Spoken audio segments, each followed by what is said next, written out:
this time then, I would like to welcome our presenter for the evening and thank him again, Pastor Doug Ogden of Lebanon Lutheran Church. Please give him a hand. Yeah, well, welcome. It's always lovely to have you here. And I certainly have learned a lot about this area by your meetings, so thank you for that. This seems to me very much to be sort of a Coles to Newcastle event tonight. Everything that I know about the history that I'm going to talk about tonight, I'm kind of guessing most of you, at least collectively, know more than I do. And so I'm looking at this tonight as an opportunity to fill in some things that I don't know and maybe correct some things that I've heard along the way and have scooped together into this presentation. At least that makes sense as a way to do it, because I know that you all know a lot, and I'm counting on that. So I guess the place to start is here. I usually, when I'm talking about the history of Lebanon, I usually start off by saying everything that's old in this town was founded in 1871 because the Chicago fire was in 1872. But I know full well that some of you were saying, well, wait a minute, there was a whole bunch of stuff that happened in 1860. But I usually skip over that if I'm going to talk about Lebanon and the Swedes, the Scandinavians. The population of Whitehall in 1870 was 800. And by 1880, it was double that. It was more than double that, because of the number of immigrant groups that came rushing into this area to cut down trees as fast as possible after the Chicago fire. How many of you have taken the architectural boat tour in Chicago that goes down the river down there?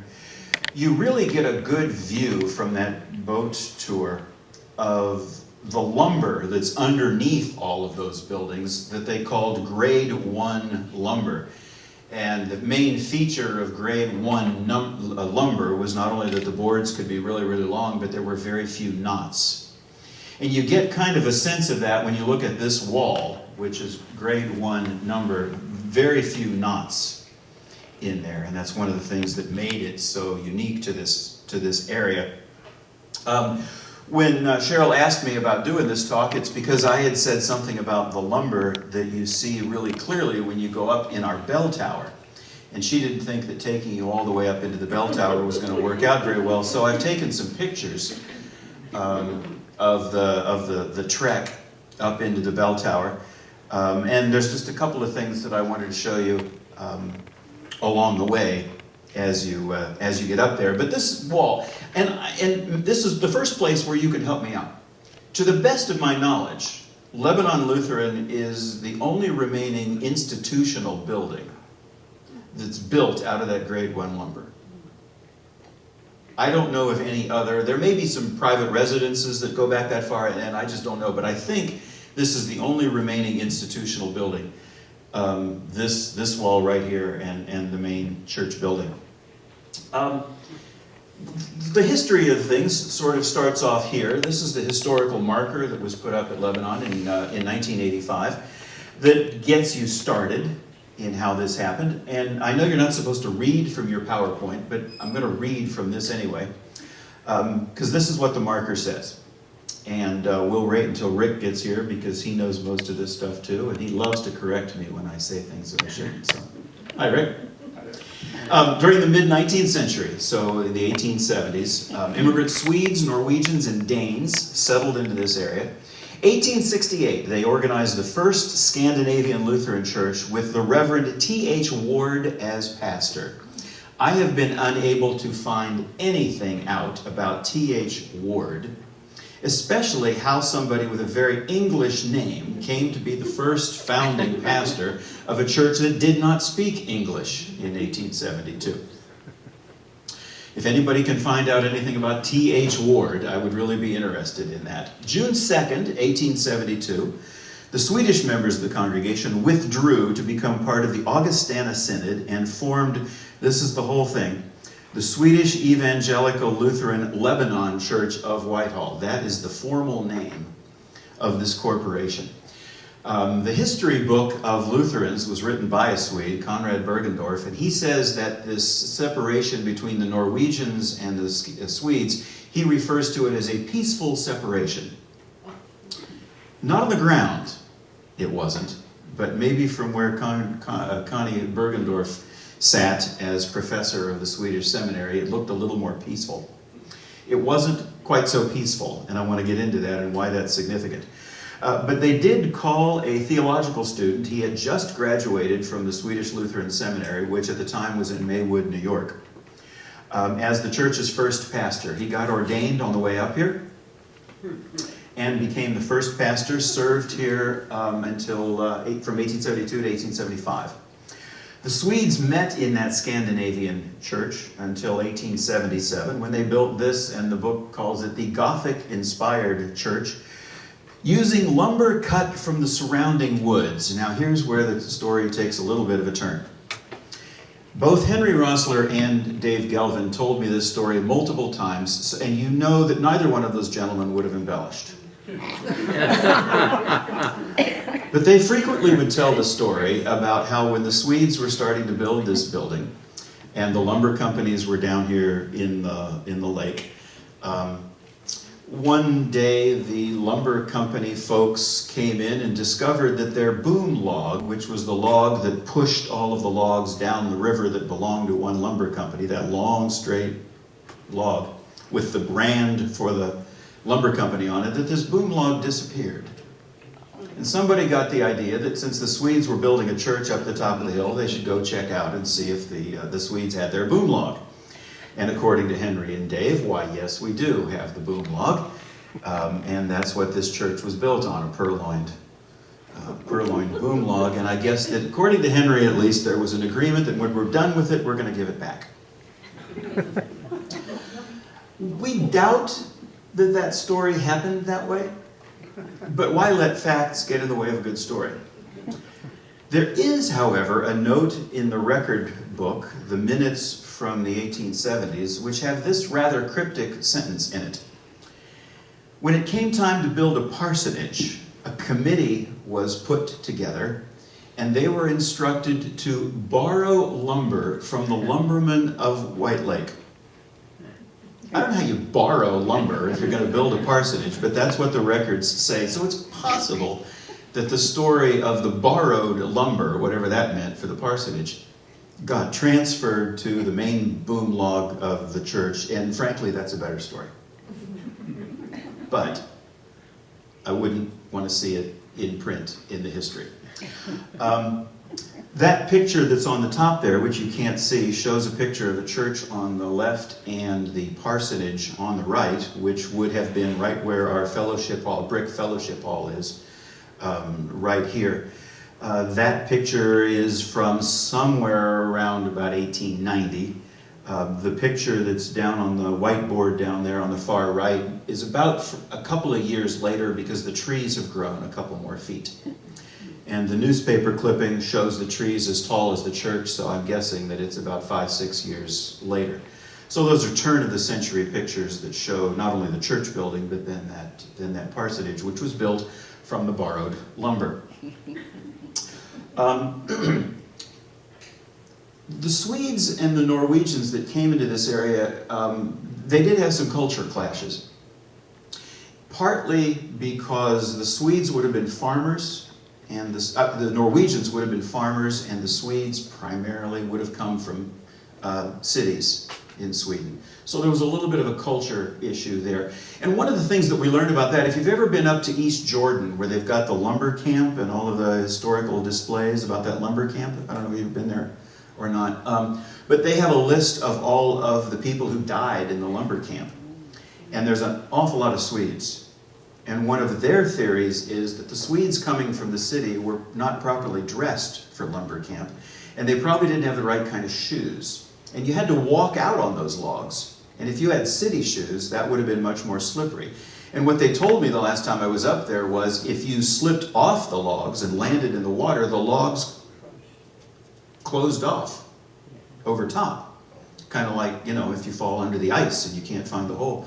The logs would have closed in that space, and it was very difficult to get through, and so a lot of people died from that reason. And that's the theory at least, that the lumber camp folks are working about. So that's one difference, culture.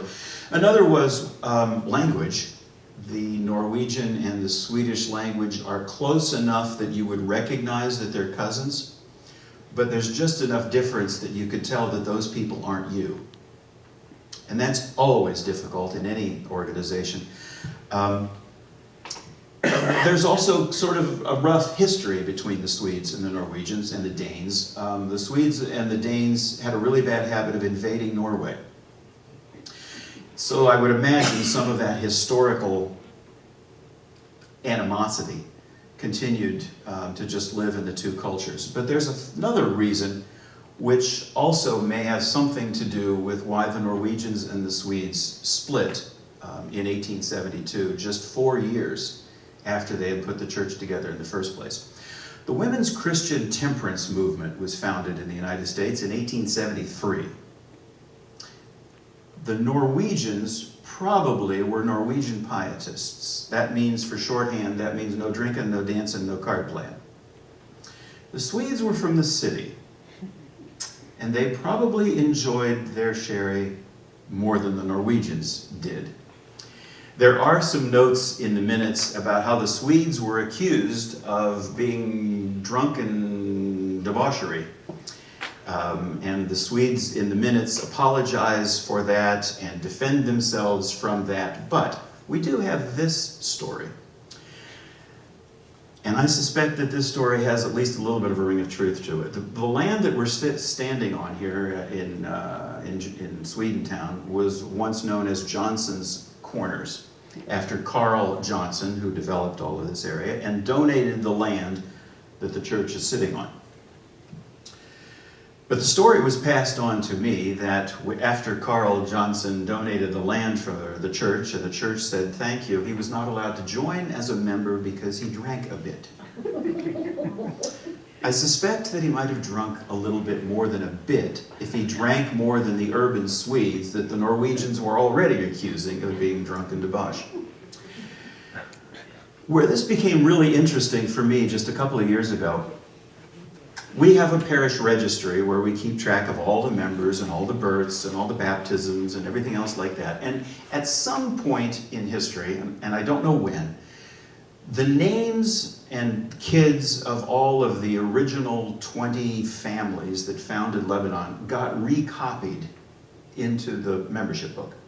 It's gorgeous 19th century handwriting, obviously with a beautiful fountain pen. It's absolutely gorgeous. All 20 families, it's the same handwriting, beautiful, flowery.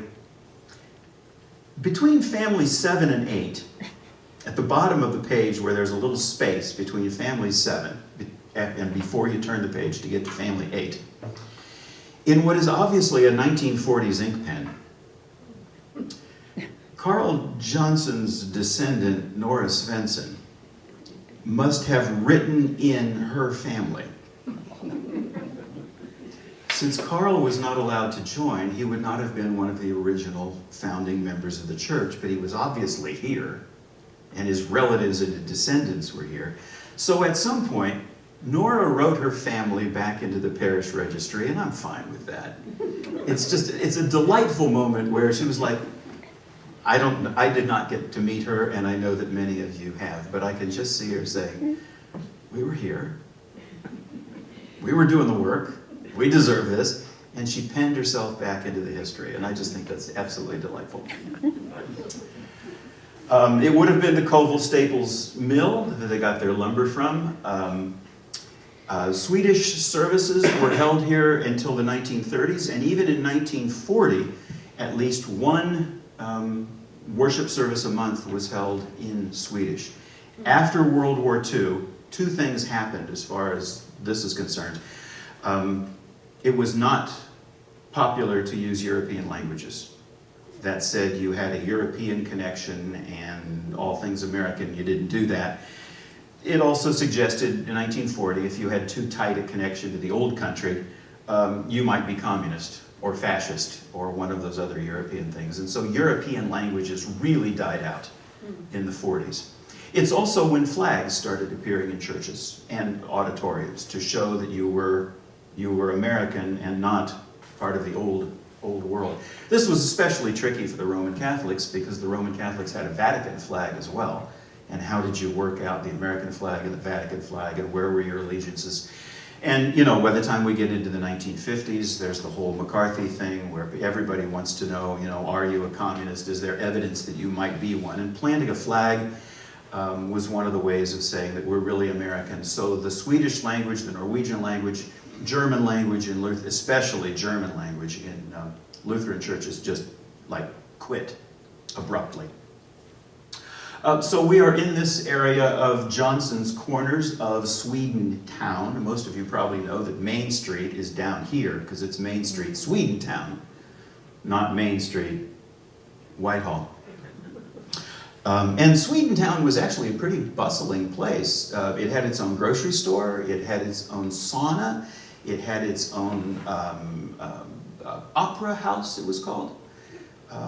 And some of the houses of Scandinavian design, especially the ones that maybe were built in the 1910s, 1920s, you can still see that Scandinavian design in the front, which I think is pretty cool. So there was this church building, and then there was the parsonage sitting here. Carl Johnson looked like the guy there on the left. And it says down in the bottom, Carl Johnson, donor of Lebanon, and in fact donated the ground that we're sitting on. During the 1800s, the late 1800s, 1850 to about 1900, Swedes were making a name for themselves in the United States. Augustana College, Augustana Seminary, congregations, Swedish congregations all the way through New England. The oldest church, the oldest Swedish Lutheran church is in Philadelphia. It was founded in 1688. Wow. It is now Episcopalian because when they switched to English, they also switched to the English denomination, but it's still called the Old Swedes Church in Philadelphia. And part of this organization was due to the tireless efforts of this guy on the right, whose name is Toivi Hasselquist. Toivi organized Swedes into congregations from Kansas to Illinois to Indiana, and founded the seminary, founded the college, organized the Swedes into a denomination. He was just an absolute tireless worker. And when he died, Swedish Lutheran congregations were given an engraving of his portrait. That's how important he was. I don't know when it happened, but Lebanon's ended up a little bit water damaged, and it ended up in a closet. And it was probably in that closet for decades. So it's in really good shape, except for the water damage. As far as I know, Lebanon and the library at Augustana College are the only two intact copies of this late 1800s engraving of Toivi Hasselquist. Kleinfelter's cleaned ours up for us, and it hangs in our balcony now as sort of a who is that guy picture. But he is the main reason why Swedish Lutheranism got organized in this country and survived as well as it did. By 1875, the Swedes were all organized into one denomination called the Augustana Swedish Church. And Lebanon joined that. By 1875, however, the Norwegians were broken up into 5 different denominations. And they had really tricky names historically. The Norwegian-Danish Lutheran Conference, the Danish-Norwegian Free Church Conference. I mean, they're just... And a lot of this had to do with trying to work out some theological issues that had to do with how do you keep your old country traditions and fit emerging American sense of progress and optimism and all that. How do you balance all that? And the Norwegians never really did get it together. The Swedes, however, were organized and continued as a denomination all by themselves, a very strong denomination until 1964, when they merged in with a few other denominations. But it was no accident that when the last merger of Lutherans took place in this country, which was 1988, the next 4 national presidents of Lutherans came out of this Swedish tradition. All 4 of them were Augustana, because Augustana had a strong sense of being church. a strong sense of worship and music, and a deep desire to connect with other denominations, and community service. That was their thing. Swedes formed old folks' homes. Swedes formed colleges, mission societies, a house in New York for wayward sailors when they had no place to stay. And Luther Home, which became Luther Village, which became Maple Creek in Grand Rapids, that was a byproduct of the Swedes in this community to provide a place like that. And that was just something that Augustana was and still is known for. Okay, lest I get too into the propaganda here. Yeah, so that little piece about, but they like to drink, I think probably had a lot to do with how they ended up being separated from the Norwegians. And thanks to Toivi, we were organized as a denomination pretty darn early. When they were celebrating their 100th anniversary, Lebanon ran this ad in the paper, which I think was the Observer back then, Whitehall's Swedish Church. Once known as the Swedish Lutheran Church, which of course it still is. And this is the one that reminded us that in 1844 they were still worshiping in Swedish, and that's when they made the switch into English. One of the features about this, and you see it in the drawings here and in the trees that keep growing in those photographs, there were quite a few cedar trees on this block. And the name Lebanon comes from the biblical image of cedars of Lebanon. There was a movement in the late 1800s. It was sort of an Old Testament revival. And there are a lot of churches that were founded about that time that have obscure Old Testament names. Lebanon. In Muskegon, Samuel. If you go to Toledo, there's a church called Zor Lutheran Church. And that one even I had to look up. So I wanted to get on to the wood in the bell tower, which is what got us started on this. In order to get up to the bell tower, you have to first start in the balcony. And in 1877, you would have climbed up these spiral staircase from our main floor to the balcony.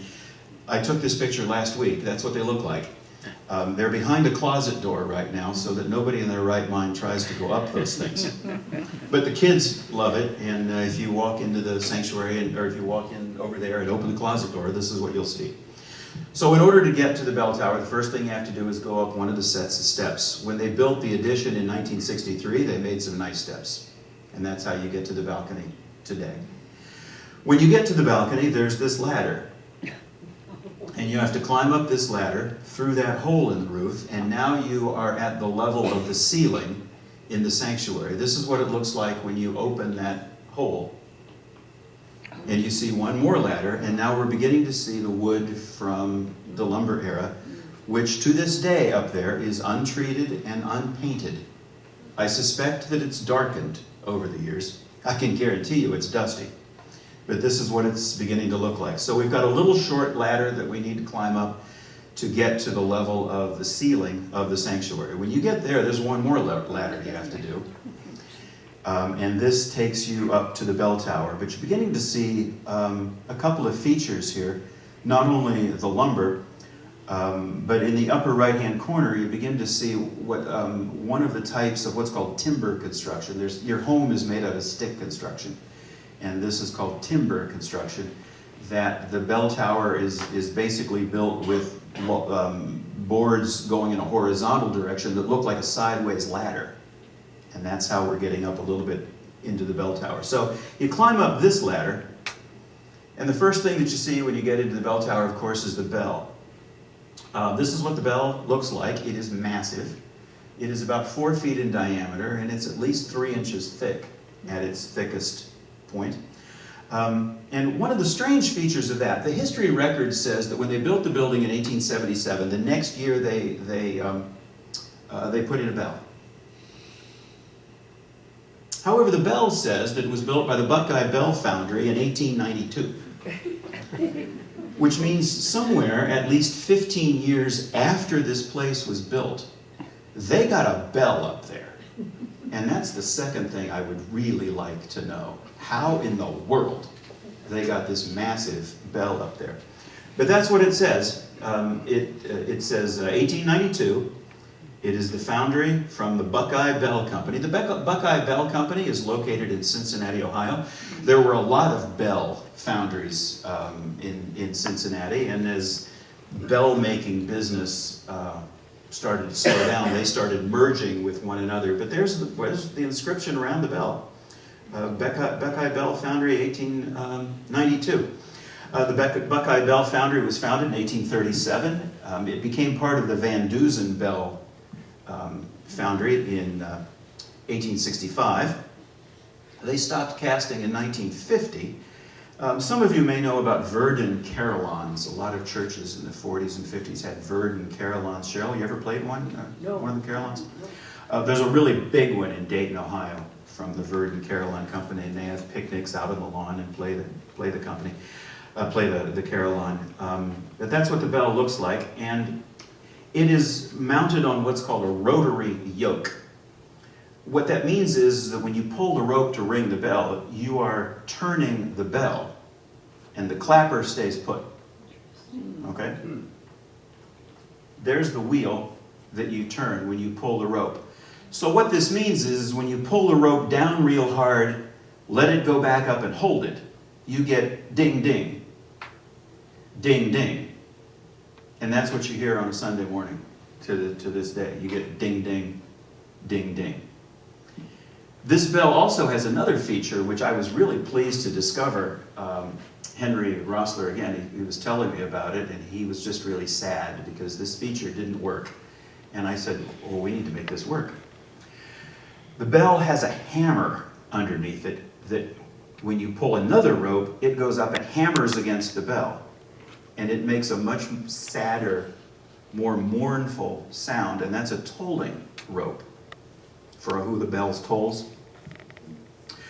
This is what you'll hear during the Lord's Prayer on a funeral to this day, that very sad hammer sound. The hammer is designed to be covered in leather, which helps give it that mournful sound. And Henry and I just decided that since his grandkids had a bunch of old soccer balls, we wrapped the hammer in an old soccer ball, and that's what we've been doing right now. It's free leather. But at a funeral, you'll hear a single toll, ding, ding. The old tradition was you rang that tolling rope one ding for the age of the person who died. Sometimes that takes a long time. I was at a funeral for a woman up at Trinity Lutheran Church in New Era that has the same feature. And at the time, the church was under construction, and so they weren't ringing their bell. But I saw somebody from the choir climb up into the balcony with handbells. And there was another person standing next to him. This was Dave Moon, for those of you who remember Dave. Dave was going to ring the bell. This other person was just standing there, and I was like, what's that person going to do? And Dave went, ding, and the person next to him said, 1. Ding, 2. It was their job not to lose count. Henry and I decided a long time ago that instead of trying to do that, we would ring the bell 25 times for everybody. And that's about how many rings you get during the Lord's Prayer. And that's probably completely uninteresting to you. But it is one of the things that happens here every funeral, unless I forget to get somebody to ring the bell. 25 times during the Lord's Prayer. So when I was a student at Philadelphia, I was across the street at the Wawa sandwich shop getting my lunch, and all of a sudden I heard the bell going off in the middle of the afternoon. And to me, growing up in Ohio, that meant somebody died. So I quickly ran across the street to find out what the news was, because this was not good news. Come to find out, it was the professor just having bell practice with some of the students, teaching them how properly to ring the bell, and everybody was fine. So that is a rotary around the bell. The rope goes around that wheel, and when you pull, the whole thing moves, ding, ding. And if you're up there in the balcony when this happens, you can feel the church shake. You can feel the floor thud. It is a massive bell. When you're up in the bell tower, though, you've got a great view of the city of Whitehall. This view on the left is Quinn's house to the northeast here. And the second one on the right, you see a little bit of Kleinfelters, because now I'm looking southwest. And if you get real close to the window so you're not seeing the wood, oops, you get a really good view from the bell tower. I've often thought that I would like to take my office up there. So you can just get sort of a view of how high up off the ground you are. What I couldn't find was a good picture looking directly west, because you can see the lake from there over top of Howmet, but I just didn't have a good picture of that.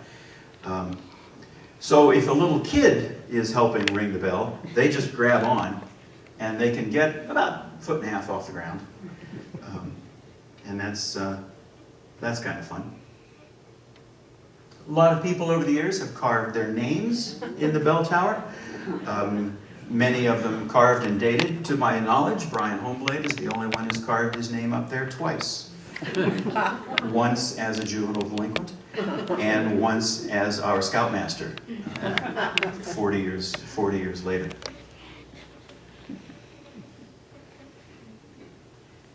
When you look through the roof line, you see the old timbers which make up the rafters and the roof of the church. This again is grade 1 lumber. However, I suspect that maybe the roof was the poorer quality grade 1 lumber, because the color's right, but you see a lot more knots. So I suspect that maybe they went a little cheap on the roof there, or there just wasn't more lumber to steel. I don't know. But this is what it looks like when you, now the very bottom of this picture here, that's the ceiling of the church, and you're looking through the rafters, through the beams of the roof. But that's what this grade 1 lumber was all about. It is a treacherous walk up there. And that's why you're not going up there. But anyway, this is just a really good example, I think, and maybe the only example, of the being able to see and to touch the lumber that made this area so well known. It's a lattice construction. Again, it's oh yeah, Terry. Terry knows more about this than I do usually. Yes, sir. I've been up there. Yeah. All the way from one end to the other. A couple of slides ago, you showed the lumber with a black pipe running through it right there. Forward. Right there. Oh, that one? Okay, yeah. When was that? I'm guessing that's the sprinkler system. That's the fire suppression system. We have 2 fire suppression systems in this building. One is called a wet system and a dry system. The system up there in the rafters is dry so that it doesn't freeze in the winter. I do not know when that was added. I know that some parts of it are dated 1940. Okay. I was wondering if it was when that building was added or... No, the Mason block building, which is over here, was 1963. The fire suppression system is older than that. Okay. But I have no idea. Those little pieces of red strip down there, that's ribbon so you don't hit your head on those things. It is a little bit treacherous up there, yeah. So what you see here is the lattice work. It looks like a sideways ladder. And that's how the tower was constructed, with a platform, and then as it rose up, there was this ladder construction. They filled that in, and then they put a platform, and then they did it again. And that's the bell rope that you see running through there. Again, just to try and give you a perspective of what it's like with this ladder lumber construction that wraps it around there. And in the very, very right corner of this picture, you see a white line. That's the tolling rope that goes up to the side where that soccer ball and hammer were. This is as close as I could get to demonstrating that ladder, sideways ladder construction, the timber construction as opposed to stick construction. Again, the tolling rope, but there's all of the load-bearing wood that makes that space. getting up real close to it and then shooting sideways.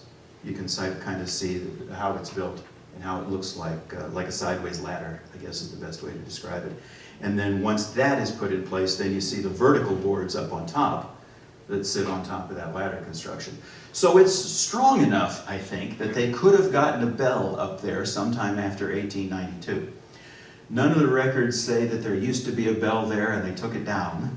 And none of the records say anything about having hauled a bell up there. I think that's a great mystery that I would love to know something more about. The next big feature to the building is when we had the place repainted in 2021. We took everything out of the sanctuary. We were shut down due to COVID. We took everything out of the sanctuary, and the moment my heart stopped is when they came in with paint compressors and painted everything white. All the stenciling, all of the walls came in and painted everything white, and all of that stenciling work, which has a Swedish name, by the way. I guess I probably should have talked about that. If you go in the sanctuary, you see the stenciling that's on there. That's actually a Swedish art form. Well, anyway, the point is they painted all over it. It would have been done in the 1930s, and in the 1930s there was sort of a movement to, I call muddy up colors. In the 1920s, a lot of things were bright, and the Roaring 20s and all that. Lots of color, buildings, houses had lots of color on them. 1930s, when the Depression's kicking in, everything's kind of, houses get painted clapperboard white, colors are muted, and so the stenciling was kind of muted in color. When we had it repainted, we brightened it up just one notch. But this is what the sanctuary looked like when it was completely closed and everything was covered in paper. Whoops, let's go the right direction. All the pews came out.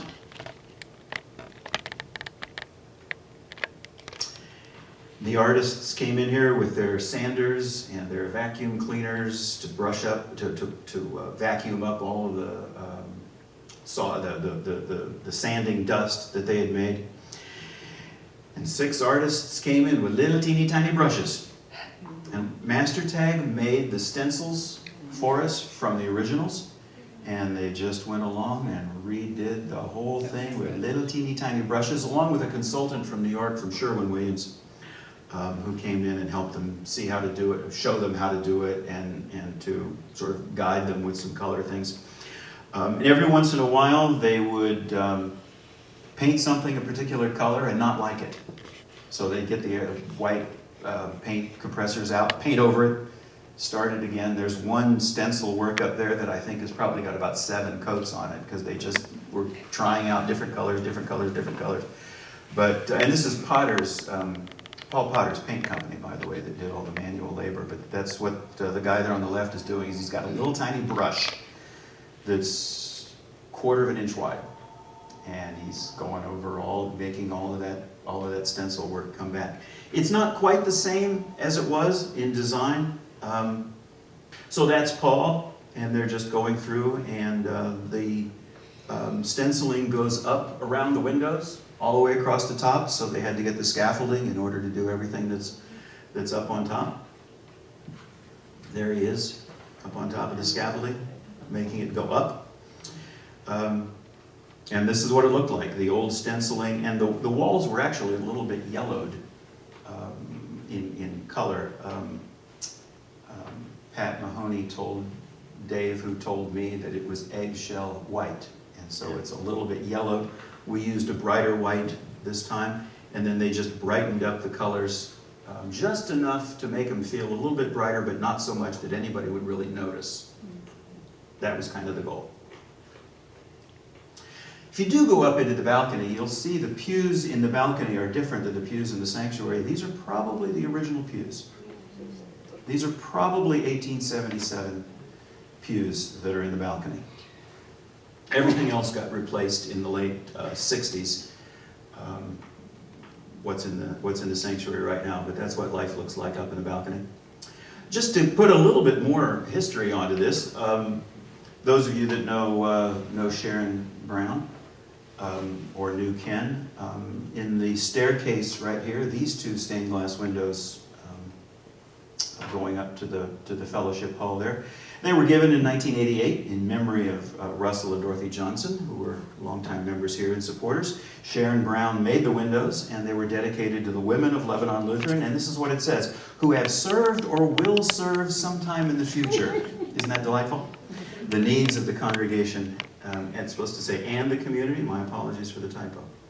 But those windows are right here in the stairwell. And they're really lovely.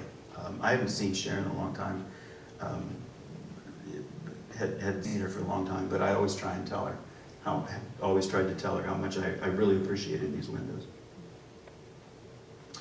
A lot of times people ask about the painting over the altar. Jonas Olaf Grafström, 1855, was born in Sweden. He came to Portland, Oregon. He is famous for not lanescapes, but landscapes. That's another typo on my part. My apologies. I knew I was going to find some tonight. You can Google him and see a lot of his landscape paintings of the Pacific Northwest, but he became the professor of art at Augustana College. Several artists like him paid for their travels by painting paintings for people wherever they went. And they'd get paid, and then they'd travel somewhere else. There was a tragedy that happened in New Sweden, Maine, at the Lutheran church there a number of years ago, and the news media ran a photograph of the church where this tragedy happened, and we all looked at it and said, wait a minute, that's our painting. He had gotten that far, and he painted well over 100 of basically the same scene. Christ in the Garden of Gethsemane. This is Lebanon's picture. But you will find that in at least 100 congregations around the country, at least, I guess some of them may not be open, but anyway, he painted over 100. And a lot of artists like him just paid for their travels that way. Samuel Lutheran Church in Muskegon has the same painting. If I blow up the upper right-hand corner of that painting, you see something that you wouldn't necessarily notice. There are 3 disciples. The biblical story is Christ goes into the garden and prays in the garden while his disciples, the King James says that Christ went off yonder and prayed, which is a delightful way to phrase it. But the disciples are in the background huddling, and in fact, according to the Bible text, fell asleep while Jesus was doing that. And you can't really see that in the corner unless I blow it up and lighten the picture. And if I lighten the picture tremendously, then you can see those 3 disciples that are in the corner. The painting was cleaned sometime in the 80s, and so I don't think that it's hard to see those kind of features because it's dirty. I think it's just really dark and supposed to give you the sense of night. But that's just a really nice detail that you would not have noticed unless you're standing right up next to it like I do. Samuel Lutheran Church has the same painting. Theirs was not cleaned, and I suspect that yellow tint to it is just due to its age. Samuel was a mission congregation of the Swedes from here. The Swedes would have established this congregation in 1872. Samuel was established in 1875. And at some time, Jonas Olström came through and painted them the painting as well. Yep. There are lots of other forms of art here, and I didn't just want to tell you about the wood. I wanted to tell you that Lebanon continues that tradition of loving worship and music, of valuing service and outreach to the community, ecumenical connections with other congregations, and one of the things that happens in this church, like it happens in a lot of churches, is that quilts are made and they get packed up and shipped to Baltimore, where Lutheran World Relief sends them all over the world. They were in the, well, I just changed stories. After World War II, 1 in 5 Lutherans was a refugee. 1 in 5 Lutherans was displaced as a refugee. So quilts and care packages were huge. And Lutheran World Relief is an international organization that got started in order to deal with that refugee crisis. We have continued to send quilts. But one of the things that we learned is that the East German government, when they got some of those quilts, all packed up in their boxes and packaged, they dumped them in landfills. And when the Bosnian-Serbian War broke out, somebody dug up those quilts, those boxes of quilts, and they were still packed up just fine. And they started distributing to the refugees out of that war. So we make these, we give them to Samaritas, which is, among other things, is the organization in this area that sponsors New Americans and refugees. It's cheaper for us to send them to Grand Rapids to be given to refugees there than it is to send them to Baltimore, which gives them overseas, and then they bring them to the United States. It's cheaper and easier for us to do that. We are continuing to make those, and anything that's not going to refugees, because the United States is not having refugees right now, are going to foster care kids. Foster care kids come into the foster care program usually with nothing. And whatever they've got is probably in a black trash bag that they were able to stuff things together when they went from one house to another. So they might get a quilt. Because of the community service interest, we also do the back to school event where we give out 100 plus backpacks just before school and water bottles. Water bottles. This year they're going to have the Whitehall logo on them, and the Montague logo. I'm really pleased with that. But we also make these personal care kits that go to foster care kids and New Americans. That it's a bath towel, and inside of it is a wash rag, a bar of soap, toothpaste, toothbrush, so that the first thing a foster care kid can do when he comes into a system is have his own clean towel and all of the personal care items that you might need. The agency, that Samaritas, that receives this has been really, really appreciative of those, and so we're going to keep doing it, mainly because they would have to use their own time and the money they have for refugees to go out and shop for and buy all of those things. And now they can use their limited funds for refugees, for housing and those kind of things. So we make those kits every year. We make 100 of them. Have been doing this for well over 10 years now. And when they're all, twice now making those personal care kits has been an Eagle project. Organizing 100 kits and sending them off. These did get sent off to Lutheran World Relief. And when they're all done and they're all placed in a colorful bag, they are there in the sanctuary where everybody can see them. So I'm just illustrating to you that one of the features of Swedish Lutheranism is that global perspective and that community service. That's something that's always driven the Augustana churches right back from the immigrant days of 1877. We also the only organization in Whitehall that does swim lessons. You can't get swim lessons around here. And we live at the intersection of two big lakes. If any of you have a pool that you would like to let me use for teaching swim lessons, I've got one right now. But finding instructors in this area is also really, really difficult. And I've said it to my congregation a million times, sometimes salvation is knowing how to stay alive in the water. We're very proud of our scout group as well. That's another part of the community service that the Swedish Lutheran tradition values. And our kids do the scouting for food once a year. So does the post office. They just did that. If you donated food through the post office just a couple of weeks ago, thank you very much. Our food pantry is serving about 110 families per week, every Wednesday. Everybody gets a box of groceries, 2 rolls of toilet paper, because you can't buy toilet paper with a bridge card, a gallon of milk, and meat and bread and whatever else we've got that we can give out. We used to have everybody gather here in this lounge and start with a breakfast, and then they could go down into the food pantry and shop for themselves. But at 115 families, we can't do that. We don't have the room, and it would just take too long if everybody went down and shopped for themselves. That's what 4 tons of food looks like on those pallets, and that's how we buy it. anywhere between 4 and 7 tons at a time. And we give it out in the parking lot, no matter what the weather is. And that's what the weather looked like this February. There it is. We go to Grand Rapids to one of 2 warehouses and bring it in by a rental truck that we get from Twin Cities, and then unload it by hand.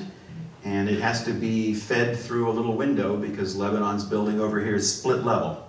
So we back the truck up to the window and somebody takes it out of the window and goes into the food pantry. I am desperately trying to build a one-story floor plan building for our food pantry, but every time I raise money, the price keeps going up. But I keep working on it. Just a kid that was really happy that he got his backpack, and I wanted to show you that. The Swedish festival was a big feature around here.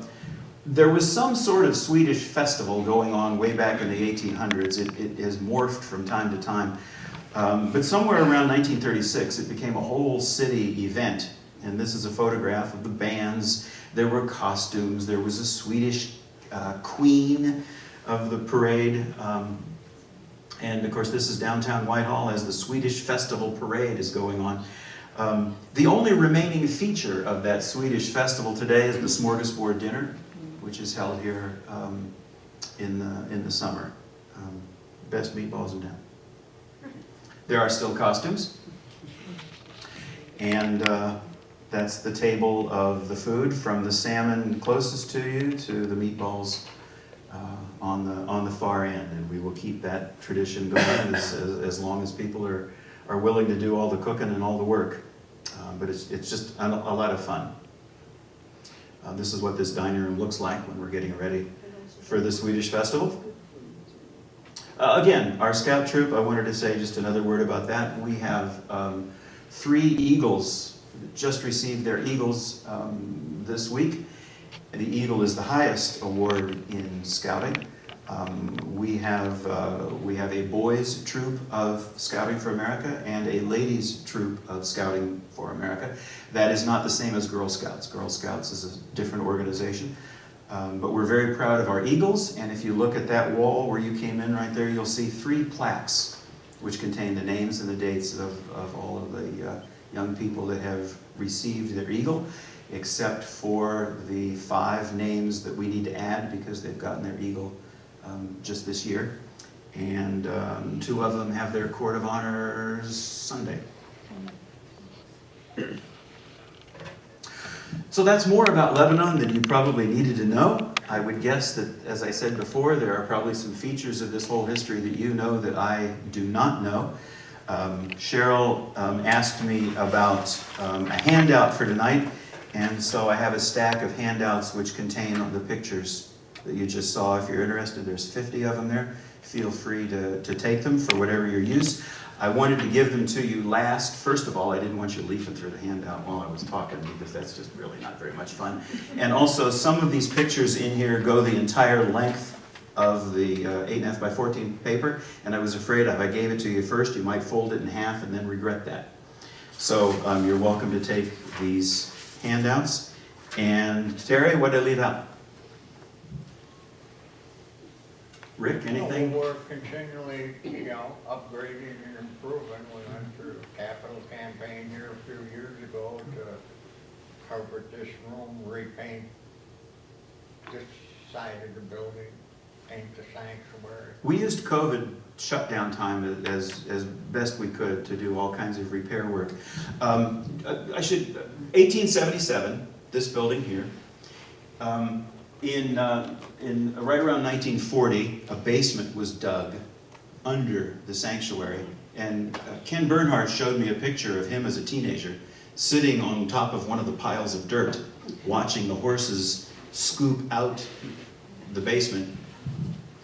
The Mason block building over here, you can tell it's 1963 because everything was built with cinder block in 1963, and this split level fellowship hall and the food pantry was built then, and this was all added in 1993. Church history is usually told as to who was the pastor and what got built. And those are probably the two least interesting features about life at Lebanon. The most important feature is the Swedish tradition really loved worship and music, really valued community service, was well connected with its denomination nationwide, and really just wanted to involve as many people as possible in the things that they cared about. That's why a church like this continues to exist. Rick, anything I missed? No, that's the emphasis, right, what you said there. Great. Yeah, talk to me. Curious, what percentage of the congregation would be Swedish background? I did the funeral for our last first-generation Swede, and I did the funeral for our last second-generation Swede. So there really isn't much of an ethnic Swedish identity in the families. There was one family that as long as they had teenagers, they continued to do a Santa Lucia feature at home, but their youngest kid is now 30, and so I don't think they've done that in a number of years. What is that? Swedish, oh, Santa Lucia? Somehow the Swedes just adopted an Italian saint. I told you 30 minutes, didn't I, Greg? It was close. Sorry, dude. Here's what happened. You want to... Yeah, tell me Go about- ahead, and then I had a question. Okay, Santa Lucia. Santa Lucia was an Italian saint who was known for her service. And as a young girl, she was serving, and so she needed her hands free. And so she put candles in a wreath and wore the candles and the wreath on her head so that her hands were free for service. How do I want to say this and not quite sound so Lutheran? A lot of Roman Catholic stories about saints talk about the saint being brutalized in some way. They're martyr stories, right? The Swedes didn't do that. She was the patron saint of light. And so the Swedes, who come from a very dark part of the world where, you know, night is long and day is short, they adopted her as the patron saint of light. So a few years ago, I got this bright idea that I was going to take my congregation down to St. Jean Baptiste Church in Muskegon, the Roman Catholic Church, because the artwork in there was lovely. It just closed here recently. And as you're looking to where the Marian altar would be on the side, there are 6 statues of female saints, and there's 6 statues of male saints. And one of them is Santa Lucia. I had forgotten that the story in the Roman Catholic medieval tradition was that Santa Lucia, for doing all of this service, was tortured. And she was punished. And her eyes, light, she was blinded. So in the Swedish tradition, Santa Lucia has her crown on and she's serving cookies and coffee to all of the people. And she's usually depicted holding a tray with cookies on it. I had forgotten that in the Roman Catholic tradition, she's holding a plate with her eyeballs on it. And it kind of freaked out my confirmation class. But every year, there's a big Santa Lucia festival in Grand Rapids, and there's certainly one in Sweden, where a girl is dressed up in Santa Lucia robe. She's got a crown with the candles on it. There is a collection of girls behind her who present her with certain gifts and sing certain songs. There are boys who carry stars, you know, on poles to be the star boys, and little kids who dress up like the little elves that are part of the Scandinavian tradition. And Lebanon did this Swedish tradition just up until maybe about 10, 12 years ago. We still have all the costumes if any of you want to take up the role. Candles on her head were lit. We use electric candles for obvious reasons. There was a time in the 50s, there were some stories about women who had candles in their head, and you may remember that hairspray back then was flammable. There were some stories about that. So that was, and she carries a Swedish Bible. Anything that I need to add to this or correct? Other than Henry Rossler's stories, which whether they're true or not are just going to remain that way. Let me know, and yeah, Cheryl, thank you so much. I just want to